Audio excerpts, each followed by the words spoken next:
बिहार में कुल 38 जिले हैं और उन 38 जिलों को लगभग 9 प्रमंडल में बांटा गया है। तो आइए हम उन 9 प्रमंडल के बारे में देख लेते हैं।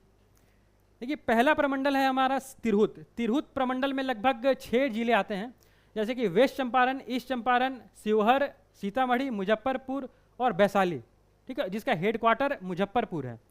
दूसरा प्रमंडल अपना है सारण प्रमंडल। सारण प्रमंडल में 3 जिले आते हैं, गोपालगंज, सिवान, सारण, और इसका हेडक्वार्टर सारण जिला है।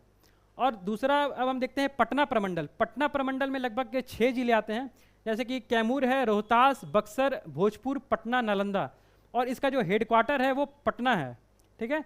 अब हम अगर मगध प्रमंडल की बात करें तो मगध प्रमंडल में लगभग 5 जिले आते हैं, औरंगाबाद, गया, नवादा, अरवल, जहानाबाद, और इसका जो हेडक्वार्टर है वो गया है।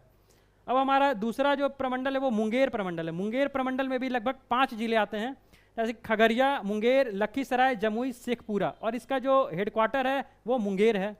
अब हम आते हैं भागलपुर प्रमंडल में। भागलपुर प्रमंडल में लगभग 2 जिले हैं, भागलपुर और बांका, और इसका जो हेडक्वार्टर है वो भागलपुर है।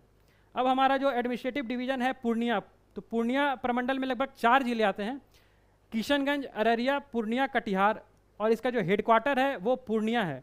अब हमारा जो दूसरा प्रमंडल है वो कोसी प्रमंडल है। कोसी प्रमंडल में लगभग 3 जिले आते हैं, सुपौल, सहरसा, मधेपुरा, और इसका जो हेडक्वार्टर है वो सहरसा है। अब हमारा अंतिम प्रमंडल है दरभंगा प्रमंडल, और दरभंगा प्रमंडल में लगभग 4 जिले आते हैं, मधुबनी, दरभंगा, समस्तीपुर, बेगूसराय, और इसका जो हेडक्वार्टर है वो है दरभंगा।